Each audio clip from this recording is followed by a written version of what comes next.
नमस्कार शेतकरी मित्रांनो, तुम्ही बघत असताल हो का हे घड केळीचा आपला शेतातला पिकलेला आहे. तर बघा मित्रांनो, कसा पिवळा चिटोक घड झालेला आहे. बघा हे बघावं नुसतं हे केळ बघा तुम्ही. हो का हे बघा, हे बघा हे कसं आहे, नंबर एक आहे का नाही. बघा हे हे आपल्या शेतात आहे बरं का, थोरे फार्म हाऊसला. बघा हे पुन्हा हे बघा हे रानमेवा शेतातला.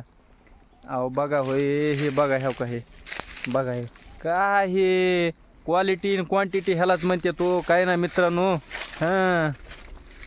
ही बघा हे कशी क्वालिटी क्वांटिटी, काय नाही आपलं नैसर्गिक पद्धतीने आहे सगळं, केमिकल नाही काय नाही काय नाही. ह्याला बघा शेणखतावरचं झाड हे कसं आहे. बघा हे बघा हे नंबर एकचं झाड आहे का नाही फुटलेलं. बघा हे. आणि हो का ही आपली बाग आहे सगळी. हो का ही बघा ही. हो का बघा ही नारळाचे झाड आहेत, जांभळीचे आहेत, आंब्याचे आहेत. पुन्हा हे इकडे ऊस दिसायला, ऊस आपला जे हे बघा हे मित्रांनो. बघा हे बघा हे नंबर एक आहे. बघा हे